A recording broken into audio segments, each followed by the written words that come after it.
పేద కుటుంబాలు ఉన్నాయి, కానీ చాలా డిమాండ్ చేస్తున్నారు. ఫీజు కట్టకపోతే హాల్ టికెట్ ఇవ్వట్లేదు, కాలేజీలకు స్కూళ్ళకు రానివ్వడం లేదు. దానికోసమని ఈ ప్రెస్ మీట్ పెట్టాము. ఏదైనా రీపేమెంట్ అనేది మనకు చెయ్యాలి కదా, అది గవర్నమెంట్ ప్రభుత్వం ఏది మమ్మల్ని ఆదుకోవట్లేదు అనమాట. దానికోసమని ఈ మీటింగ్ పెట్టాము ఇక్కడ. అంటే సీఎం దృష్టికి తీసుకుపోవడానికి ఎజెండాగా ఈరోజు బీసీ సంఘం అంతా ఏకమైందా, మిగిలిన వాళ్ళందరూ కూడా ఏకమైందా? అవును సార్, బీసీ సంఘం అందరూ అన్ని కులాలు 136 కులాలు మొత్తం వచ్చి ఈరోజు ఇక్కడ ప్రెస్ క్లబ్లో మీటింగ్ అనేది రౌండ్ టేబుల్ సమావేశం జరిగింది.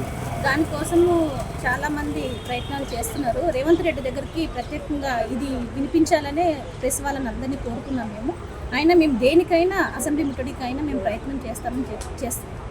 అంటే రాష్ట్రంలో బడ్జెట్ లేదు అని చెప్తున్నారు సీఎం రేవంత్ రెడ్డి.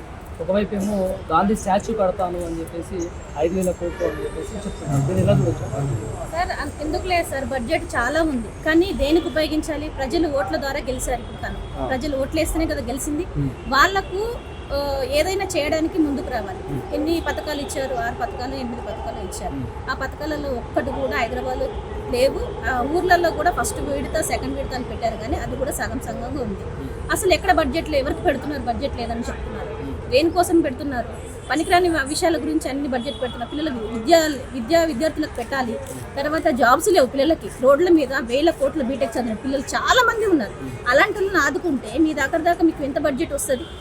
ఇలాంటివి చెయ్యండి. విగ్రహాలు పెట్టి ఏం చేస్తారండి? ప్రజలను ఆదుకోండి. మళ్ళీ ఇదే ప్రభుత్వం రావాలనుకుంటే కనుక ప్రజలకు మీరు ప్రత్యేకంగా ఇలాంటివి సేవలు చేయండి. మళ్ళీ గుర్తిస్తారు, మిమ్మల్ని మళ్ళీ రమ్మని చెప్తారు. అంతేగాని మీరు విగ్రహాలు పెట్టి ఏవేవో చేసి ఎక్కడెక్కడికో అన్నీ చేస్తే మాత్రం ప్రభుత్వం మళ్ళీ రాదండి. అందుకోసమైనా మేము ఎందుకైనా తెగిస్తామని చూస్తున్నాం సార్. అంటే బీసీలకి 42% రిజర్వేషన్ ప్రకటిస్తామని చెప్పి కామారెడ్డిలో చెప్పినప్పటికీ అది ఇవ్వకుండానే, చట్టబద్ధత కల్పించకుండానే మున్సిపల్ ఎన్నికలు కూడా అయిపోయాయి.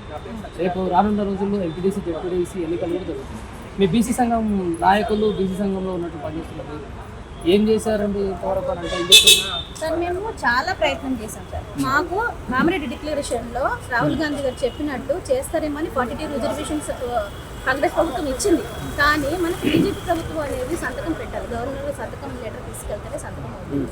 కానీ వీళ్ళు ఏమన్నా ఏదో ఇప్పుడు మామూలుగా ఏమంటారంటే సంతకం పెట్టడానికి వీళ్ళు ఏదో పన్నాగం పన్ని ఏదో 42% మేము ఇచ్చాము, బీజేపీ ప్రభుత్వమే ఇవ్వట్లేదని చెప్పేసి వీళ్ళు ఈ నాటకాలు ఆడుతున్నారేమో అని మేము అనుకుంటున్నాం. కానీ దీనికి 42 రిజర్వేషన్ రావడానికి ఎంతకైనా సిద్ధం సార్. మేము ఏదైనా చేస్తాం. అంటే బీసీలలోనే ఐక్యత లేదు కాబట్టి ఖాళీగా ఉంటారులే, ఏమంతా పట్టించుకోరు అనే కోణంలో ఆలోచిస్తుంది ప్రభుత్వం అనుకోవచ్చా?